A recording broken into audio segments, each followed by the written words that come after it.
Paano mo nasasabing gumaling ka na sa anxiety disorder mo? Welcome po muli sa aking YouTube channel. Yung channel na ito ay gumagabay sa mayroong anxiety, GERD, nervyos at panic attack. Bago po ako mag-umpisa, ikwento ko po sa inyo yung kung paano po ako gumaling sa anxiety disorder. Kasi may nagtanong kasi dito sa akin, ang sabi niya, paano mo nasasabing gumaling ka na sa anxiety disorder mo? Parang ganun yung tanong niya. Ganito po, yan sir. Siguro, kung naging friends po sana kita sa Facebook, bali nakikita mo sana yung yung mga activity ko, yung mga ginagawa ko sa pang-araw-araw.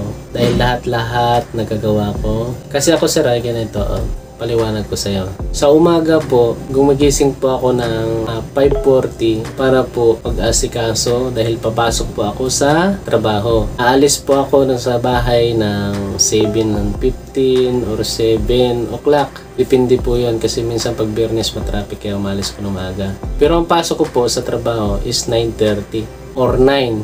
Ganon. Babiyahe pa po ako ng Pasig. Doon po ako nagtatrabaho. Tatrabaho po ako sa bangko sir.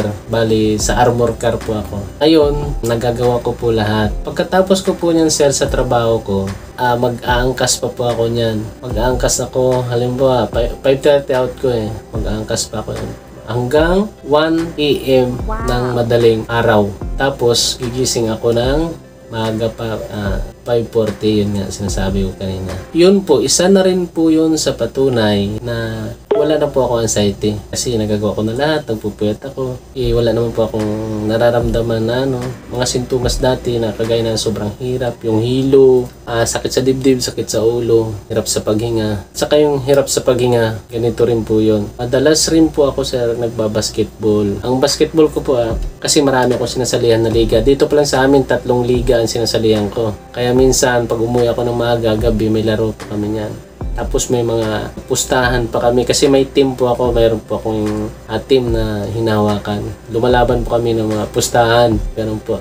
Tapos sa liga namin, pumapasok po kami sa mga liga-liga dito sa amin. Tapos may liga rin po ako sa angkas. Tapos may, yung kami po sa Pasig, yung mga kasama ko sa trabaho. May schedule po kami tuwing Merkules at saka Huwebes. Minsan Merkules, minsan Huwebes. Ganun po. Wala na rin po akong takot. Basta lahat-lahat, ko po yan, napapatunayan ko po yan. Bibigay ko po yung mga video ko rito. Friends mo ako sa Facebook, makikita mo. Halos gabi-gabi po ako naglalaro at saka nagbabiyahe. Minsan, pagkatapos namin maglaro ng alas 8, magbabiyahe pa ako niyan. 6 to 8 ang laro namin minsan. Magbabiyahe pa ako niyan hanggang alauna, alas 12. Ang pinakamababa ko na niyan uwi, alas 11.